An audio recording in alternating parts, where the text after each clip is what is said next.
Have you ever felt like you're in a fight with a bad habit, and no matter how much willpower you use, you just can't win? Well, today, we're going to explore a completely different path to freedom.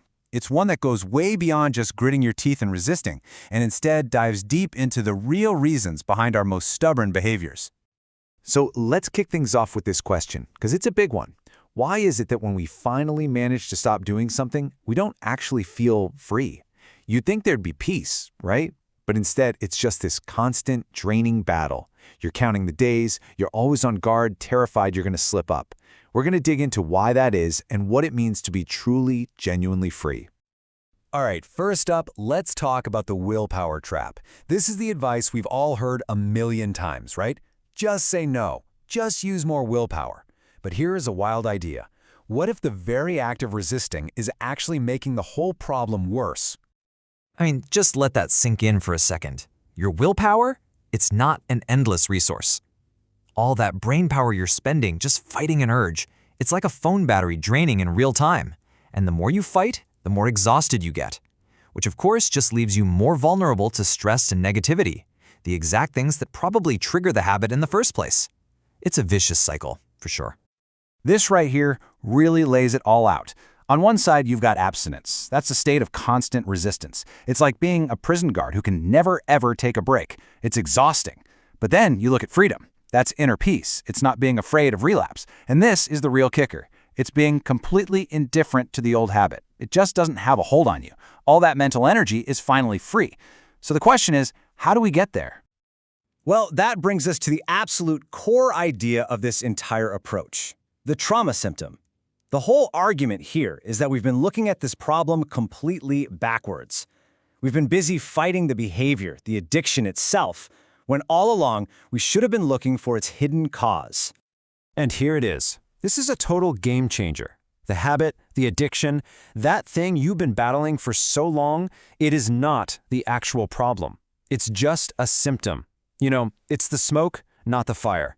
So this whole journey is about stopping our obsession with the smoke and finally finding the fire. And that fire has a name, the energetic imprint. This is the key concept we have to get our heads around.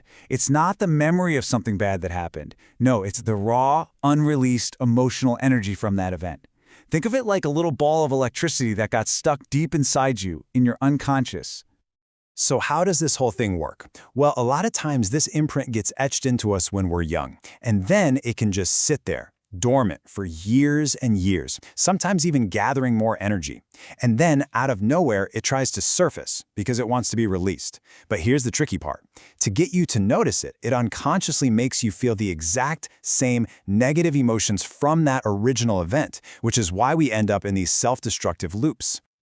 This analogy from the animal kingdom is just perfect. You see an animal in the wild, say a gazelle, survive an attack. What does it do? It physically shakes, it trembles, and it releases all that stress and survival energy from its body. And then it just goes back to grazing. It's done. But us humans, we're told to be strong, suck it up, get over it. We suppress that natural instinct to release, and that's how that energy gets trapped inside us. Okay, so if pushing it down and suppressing it is what traps the energy, then what on earth is the solution? Well, that leads us to a path of integration. This is all about turning inward, not to fight, not to resist, but to heal in a completely different way. And the goal here is not to try and fix or delete your past. It's about integration. Think of it like this, that past trauma is like a shattered piece of you that you've kept locked away. Integration means finally unlocking that door, picking up that piece, and gently finding where it fits back into the bigger picture of who you are today. Because once it's a part of you, it can't control you from the shadows anymore. So how do you actually do this? The process really rests on 3 core pillars. It all starts with connected breathing, which is a powerful way to anchor yourself right here in the present moment where you're safe. From that safe place, you can practice mindful responses, which is about consciously choosing a new thought pattern instead of falling into the old destructive one. And finally, there are observational tools that help you look inward and actually guide that process of integration. Now, to do this work, you have to learn to speak a new language, the language of your body, and that language is called the felt sense. This isn't a thought, it's a physical feeling. that tightness in your chest, that knot in your stomach, that is how that trapped energy, that imprint, is trying to talk to you. Learning to listen to it is how the healing begins. And this right here shows the crucial choice point we all have. Our default setting is reaction. That's when we unconsciously just explode. We direct all that energy outward. We get defensive, we blame other people, and we stay stuck. But the goal is to learn how to respond. That's a conscious choice to hold that energy, to turn inward, and to use it for healing. It's the huge shift from blaming the world to taking responsibility for what's happening inside you. So, after all this work, where does it all lead? What's the payoff? Well, it leads to the promise of presence. And this completely redefines what freedom is all about. This idea pretty much flips our whole idea of self-help on its head. Most of us are just chasing feeling good all the time. But that desperate chase to avoid discomfort is usually what drives our addictions in the first place.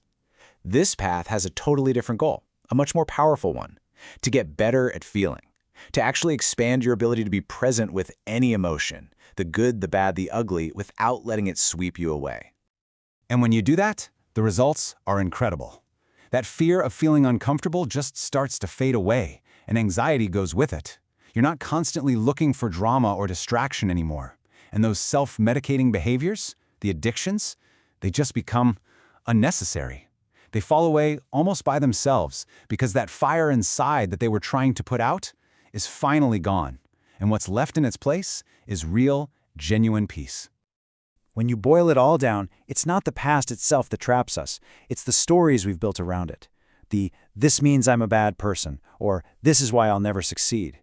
This entire approach is about learning how to shift your focus from those mental stories and into the raw, physical feeling in your body right here in the present. And that's how you break down the barrier and finally get free. So, I want to leave you with this to think about. What if healing isn't some epic battle to erase your past?